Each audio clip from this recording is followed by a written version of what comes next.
Welcome at Lowlands Assessment Systems. This tutorial introduces the change indicator, or CI.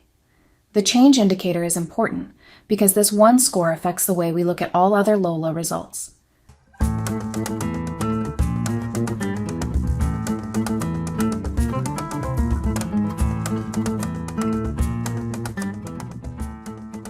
The change indicator offers us a glimpse of how restless our client is.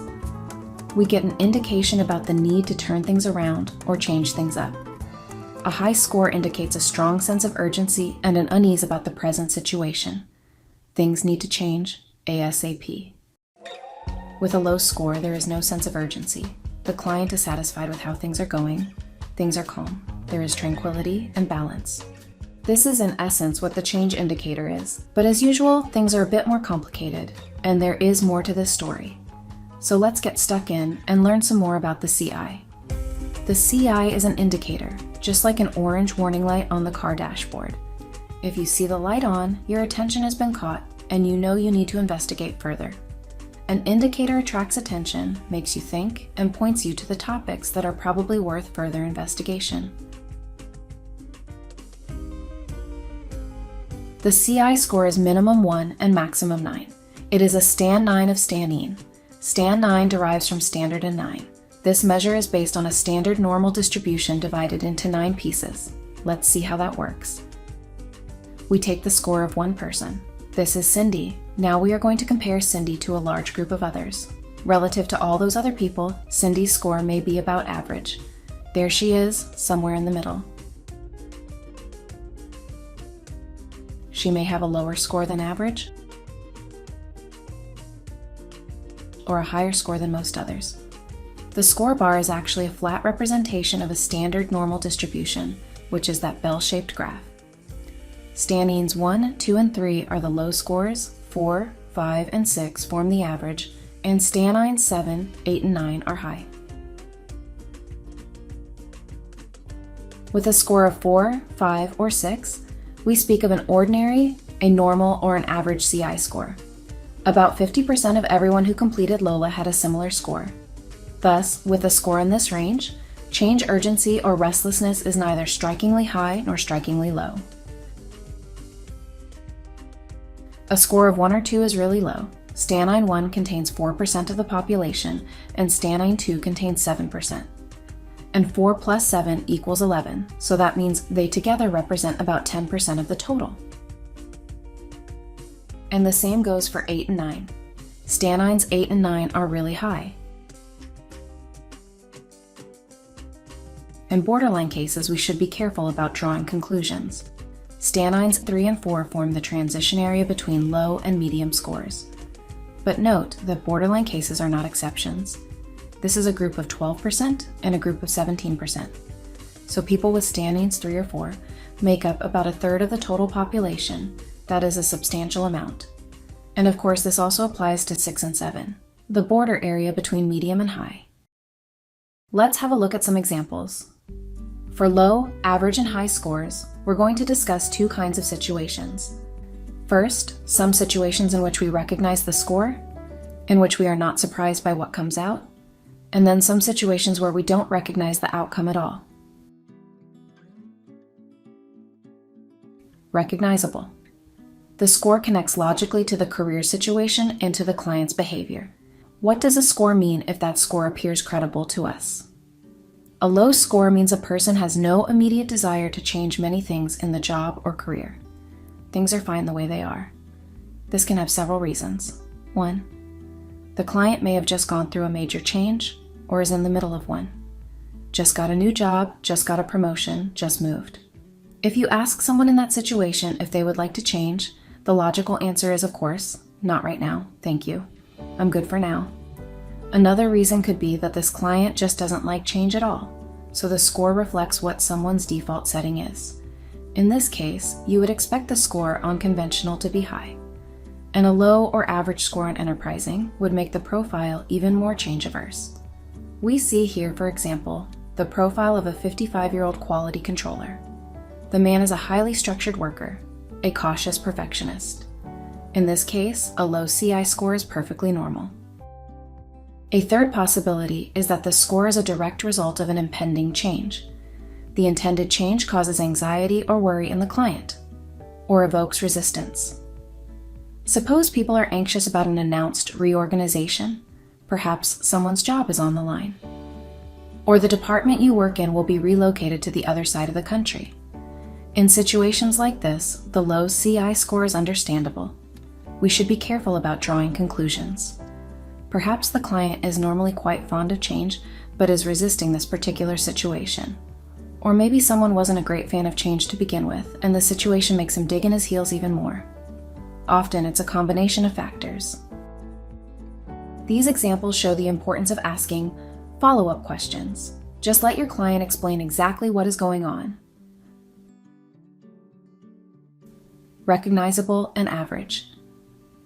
An average score in this context means that someone is normal. Ordinary, average, nothing special. It means that the client is mildly positive about change, not remarkably eager, not remarkably reluctant. Average scores are reassuring to see, but you shouldn't want to get too much else out of them. The chance of spectacular insights is very small. Recognizable and high. A high score means that the client has a strong need for change. This restlessness should be visible in the CV and noticeable in how the client behaves. And of course, innovative and/or restless patterns will also be seen in the interest profile. Usually there is evidence for the high score in the actual behavior someone is exhibiting or has exhibited. For example, someone changes jobs relatively often or combines several jobs and functions. And of course, this could also be caused by external factors like financial necessity. But in some people, it's clear that they combine activities simply because they cannot choose and have a lot of energy. Another evidence-based example, some people experience extreme changes in their career and don't seem to suffer at all. They just take it in their stride. The way people act is in itself a good source of information. People with high scores are often curious clients who find all kinds of things interesting, while low-scoring clients can be a little grumpy or uneasy when they have to do things they're not used to. The high-scoring clients enjoy experiencing something that is new, different, or unusual. A high change indicator score is often reflected in other test scores. Take Big Five personality factors, for example, where you see the combination of a relatively low score on conscientiousness and a high score on openness to experiences. In terms of the Holland model, with a high CI score, you would expect the score on enterprising to be quite high, the score on conventional to be not very high, and the scores on investigative and artistic not to be low. Finally, the tendency to be outspoken. A high score makes sense in people with a very distinct response style. Some people are quick to choose the totally agree option. If someone scores very high on all kinds of factors anyway, it is not surprising that the CI score is also high.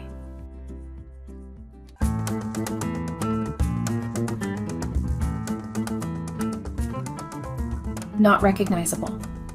What could be going on if we don't recognize the score on the change indicator? Low. Suppose the client scores surprisingly low. They indicate that they like changes much less than you would have thought. There can be all sorts of explanations for this. We'll list some of them. Firstly, fear of what is to come. A change may be coming that you do not yet know about. There may be resistance to these expected changes, or there may not actually be a change coming, but the client may be concerned about it. 2. The client changes out of a sense of duty or lack of assertiveness. The client does not want to change, but feels obligated. As crazy as it sounds, it is common for people to raise their hand for a more demanding job without really being convinced that they want the job. Consider, for example, social pressure.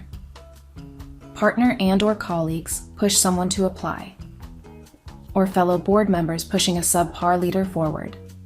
Some people don't actually want to do the job, but are persuaded anyway. As a consultant, you may feel that something is wrong without really being able to put your finger on it. In situations like this, the change indicator is a wonderful tool to bring up this issue. 3. Push factors may determine motivation.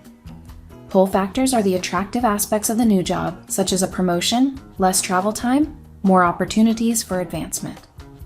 Push factors are the reason you want to leave the current situation. if someone is eager to leave position A and therefore applies for position B, it is quite common not to be able or willing to discuss this openly. You emphasize that you want B so badly. And you try to avoid explaining how much you want to leave A because you actually hate your boss. Here again, the CI score helps to signal that something extraordinary is going on and to make the client's reasoning and considerations accessible for comment. Not recognizable and average. This is not an important category. You would have expected a higher or lower score, something more outspoken or spectacular, but the score turns out to be milder than you thought. Of course this can occur, but in these situations you will probably conclude that the whole issue is irrelevant. Unrecognizable and high. Often, this is a temporary overreaction. Because of the situation, the client is extra excited. This resembles what we sometimes call a manic moment. In this context, the high score is mainly an expression of enthusiasm. The score in itself correctly indicates the direction in which we should think, but the picture is a bit exaggerated. We believe the result, but take it with a grain of salt. Sometimes a high score is purely a reaction to an undesirable situation at work or in one's career. The client is angry or frustrated and thinks, anything is better than this. With a very high CI score, one contradicts oneself. For example, with a very high score, the client indicates to want more freedom, but also more structure. This was a lot of information, with all kinds of possible combinations. So we'll wrap up this tutorial with the main points. 1. An average score is reassuring and probably not the most important thing happening in your client's profile. 2. With distinctly high and low scores, it is important to first ask yourself if you recognize and can explain the score, knowing what you know about the client's situation. 3. Unrecognizable scores are the starting point for further investigation. These results require further explanation. Discuss it with the client. If necessary, repeat the LOLA questionnaire so that you can compare two measurements. We're going to conclude this tutorial with a tip. Fill out LOLA more than once, for instance 1 or 2 times a year, and compare the results. You will see that the CI is a score that really changes with how you feel, with how much you have on your plate, and with the level of restlessness you experience. Thank you for your attention, and until next time.